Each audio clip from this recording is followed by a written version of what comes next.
sample of the moments. This is from me, guys, from scratch yan. Kinuwento ko sa kanila that Thera is not on Earth. Thera is another layer of Earth, outside Earth, a few 100,000 feet above Earth. And it's crazy. And then, these are sample. Etong mga nasa likod po, yan po, ganyan po ang tema ng show. Wala pong tao dito. They're all elementals. So this is our lead girl. She's here tonight. I'll introduce to you later. This is Naya. Here's what Glitch did.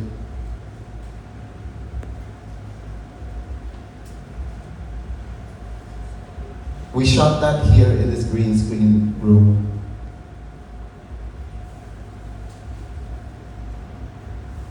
You will meet her.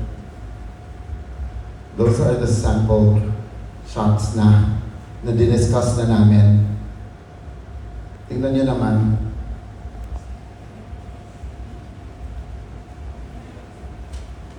Pero guys, kulang to because sample.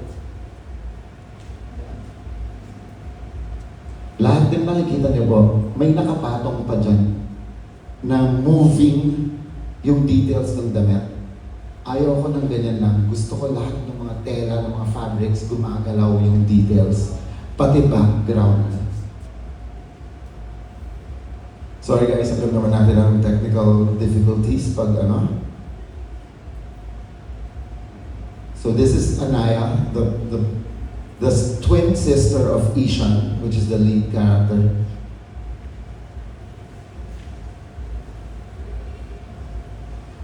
This is Ishan. This was shot here. So, sinut namin siya ng ganyan live. Tapos, biglang lahat na yan, costume, lahat ng texture, ginawa na ni Glitch.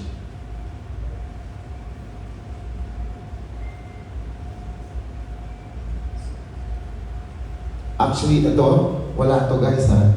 Yung mga poste na yan, hindi ganyan. Kasi sa Elementals, wala namang mga poste. So, pero ano lang to, the character ang ginaan natin, tsaka yung cinematography. Character study po ito.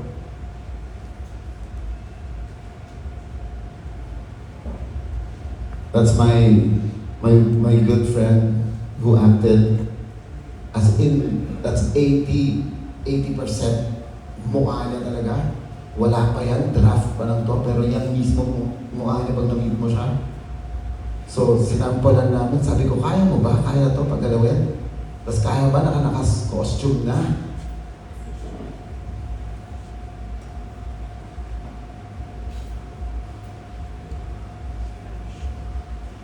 Grabe. Sobrang pwede guys. Pwede. Posible siya. At siyang siya yun. No? Kasi di ba, pag nanonood tayo AI, biglang, ay, AI na AI pa. Pero ito, if you know the character, if you know the actor, as in, so later, we can go to the laptop na lang later, tapos ilipin nyo na lang yung pinaka-smooth version. Pasensya na kayo. Technology, glitches. And then, so, nai-imagine na, paano na lang kung buong eksena to? Oh, look at that.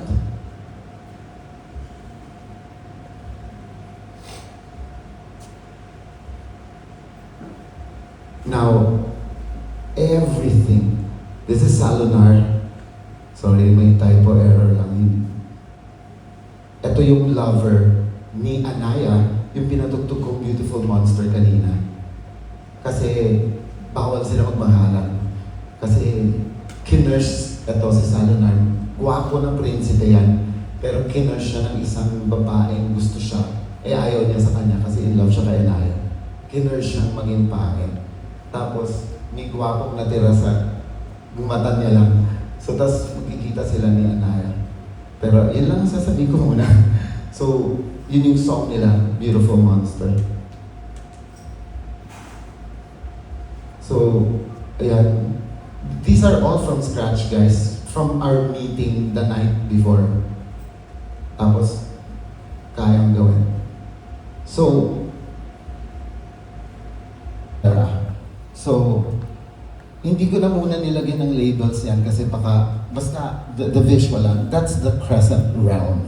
So this is Ishan of the crescent realm. So that's the land, that's the whole Thera.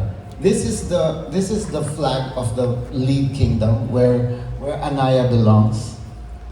And then this is also a flag of the neighboring kingdom sa kanan, ang Nuwarakali tribe. This here is the 3D print. Isa sa mga merch natin at mga toys ng lahat-lahat. Makikita niyo dito mamaya pag tumayo na kayo. This is Balang. This is the best friend of Ishan, the twin brother of Anaya.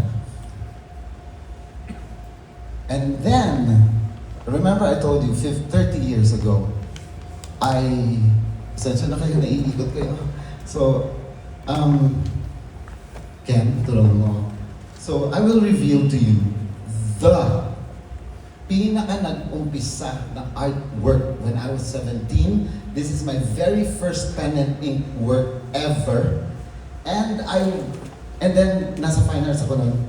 And then, nagkaroon ng exhibit sa Glorieta 4. So, this was exhibited in Glorieta 4. Little story lang. Tapos, after na mag-set up, umalis na ako, uwi na ako ng Bikutan. Nasa bus ako, tinawagan ako, Mano, balik ka dito, may nag-aanap sa'yo. Like, sino yan? Balik ka dito. So pagbalik ko doon sa Glorieta, nakatayo yung isang mama, Pilipino. Hindi ko alam kung sino siya. Tapos sabi niya sa akin, I've been looking for you for 10 years. I want to bring you with me. And I was like, where? So apparently, hindi ko siya kilala. Sabi ng lalaki sa tabi ko, hindi mo makilala yan. So ako naman, sir, kaya lang, I'm still studying. I can't leave. My mom's gonna get mad, blah, blah, blah.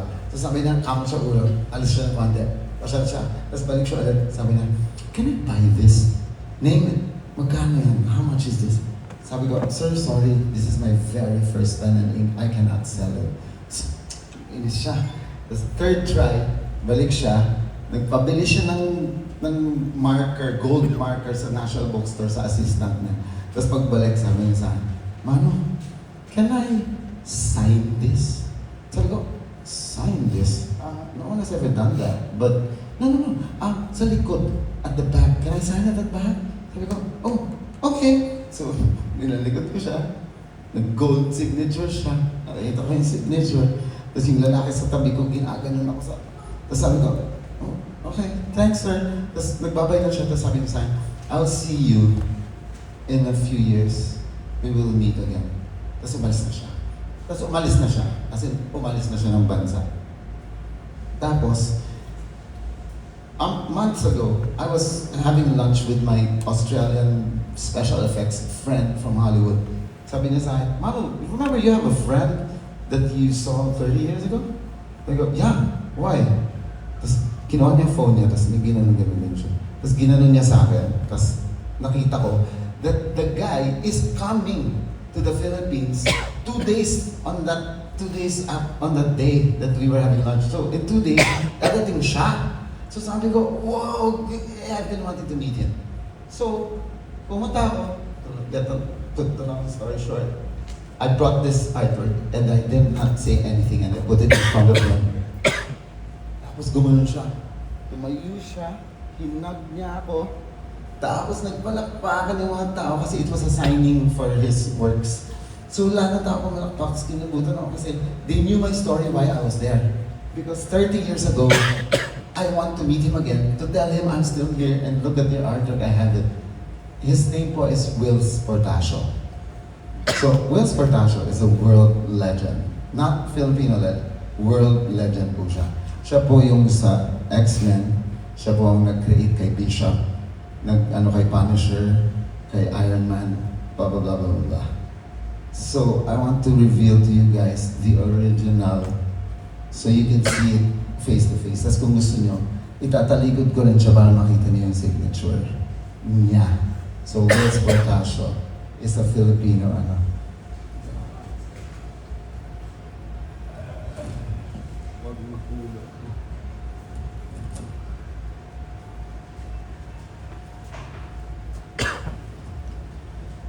Yan po ang artwork ko nung 17 ako. My very first pen and ink. And this po, I lost this 4 times. Storm, nadaga, nabasa, nawala, napunta sa La Union, na hinanap namin, sinundo ko, andyan na siya ulit. At buhay na buhay pa rin, 30 years old. Kaya taligurin natin para...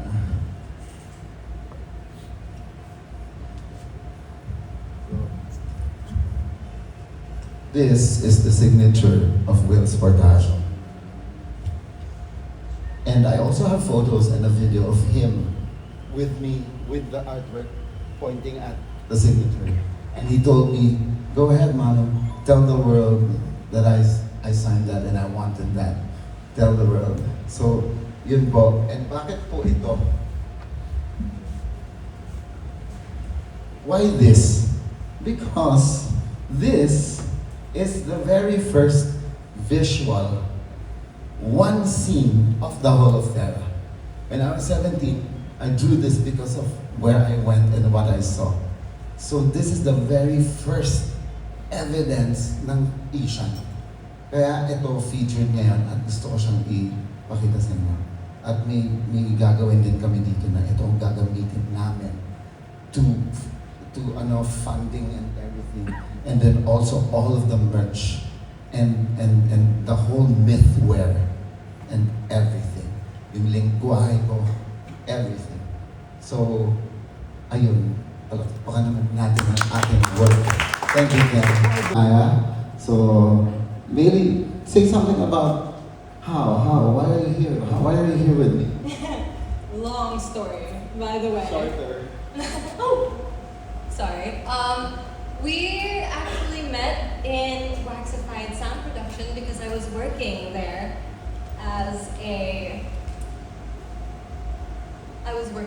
let's just say that. Yeah. And Manu had a meeting with Waxy. So since I was working there, I was accompanying him while he was waiting for Waxy. And while I was accompanying him, we started to talk about the things that he does, his adventures. And it was just so crazy to me because he's done so much. At first we were talking about his fashion line, and then we started to talk about his paintings. And then eventually we got to Ishan.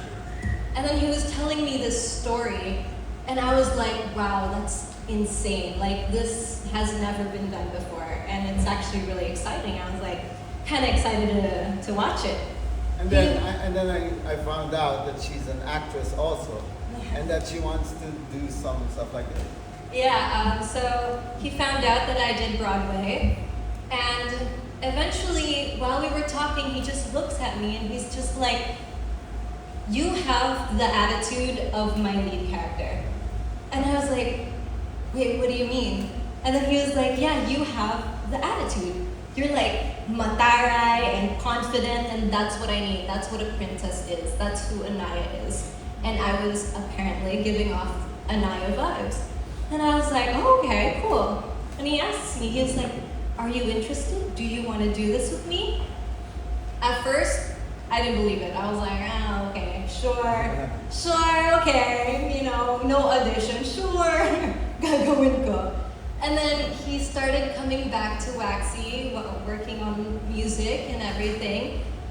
And then he kept telling me, he was like, you're my Anaya, I'm set with you. And I was like, oh, okay, this is serious, this is a real thing, I'm excited. This is a good opportunity for me, especially since it's never been done before. So I'm honored that I met him and that he saw his character in me, because as an actor, what we do is we bring the director or the writer's vision and make it a reality. And that's what I want to do for him.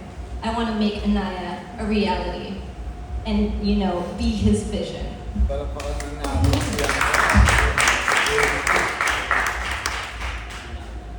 You saw the girl kanina. That was her.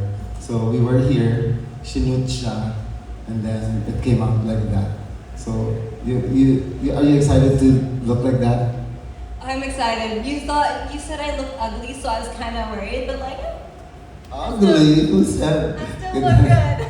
Yes, you will always look good. So she's really excited, and I'm really excited too. And you know, lahat naman tayo excited. Sana lahat tayo excited dito.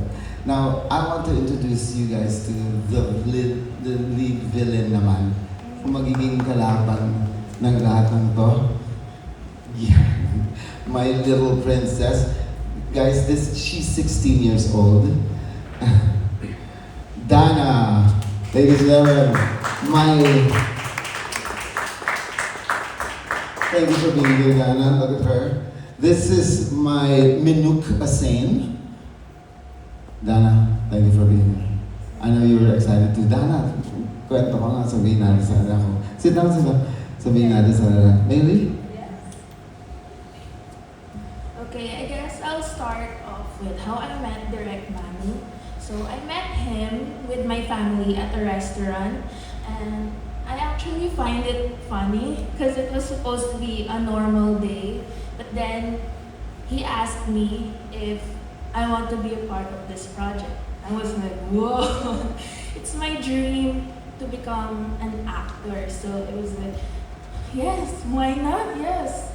And I begged my mom for like 2 weeks to let me be a part of this project, and then she agreed, and I'm here as Minuk, and I'm actually nervous, but I'm more excited to work with Direct Manu and the rest of the cast. Thank you. Guys, si Dana is 16 na. Tapos, sabi ko sa loob-loob ko, grabe siya talaga. Siya yung gusto kong villain, yung kalaban. Tapos sabi ko kaya mo? Kaya? Gusto mo to? Tapos gusto niya. And guys, tapangan to. Because I really don't want to use the usual casts na alam natin kalaban. And, no, I want to use this very nice 16-year-old girl to be the main villain. I've been in showbiz for 36 years. The whole time since I was 14, 12, 13, my life has been theater, showbiz, TV, commercials, events, fashion shows, concerts, and everything else. So I'm a choreographer, I'm a director, I'm a writer, I'm an actor, I'm a singer. I don't know why, it's not my fault, that's all I know, it's art. So since I was young, I did everything, I tried everything. I was a coach in the Philippine Synchronized Olympic swimming team for 6 years. I've choreographed I trained in The Voice with Apple Diab's team, etc., etc. And since I was 17, that's 30 years ago, I'm 48, I created this whole culture in my head. I created some monsters in my head. I created a world in my head. 17 ako. Tapos, all these years, I've just been writing and scribbling and creating. And, of course, insecure ako. Sabi ko, nobody's gonna like this, nobody's gonna read this, blah, blah, blah, blah, blah, blah. So I hid it for years and years and years.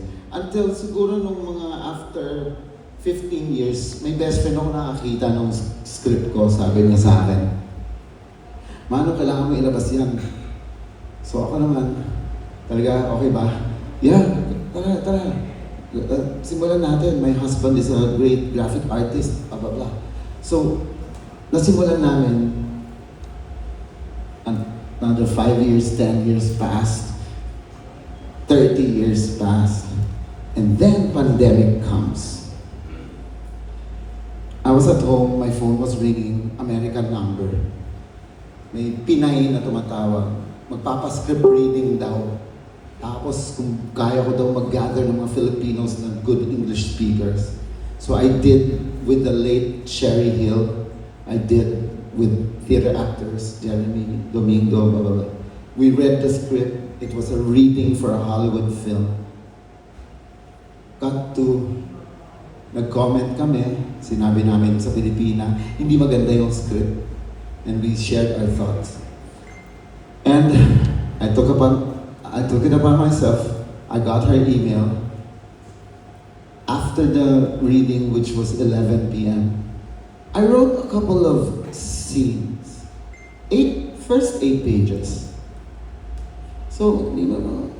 Tapos, 1:30 a.m. in-email ko sa kanya. 7 a.m. Ng umaga, nag-ring yung phone ko. Walang hello. Manu, remember that scene? Ganito, ganyan ha? Okay, tapos so cut the long story short, I found myself finishing the script. Basta, tuloy-tuloy lang yung usap. Tapos, lang ako, ganyan. So, apparently, this movie was for a Hollywood film. So, I won't name it, but it's for a Hollywood film.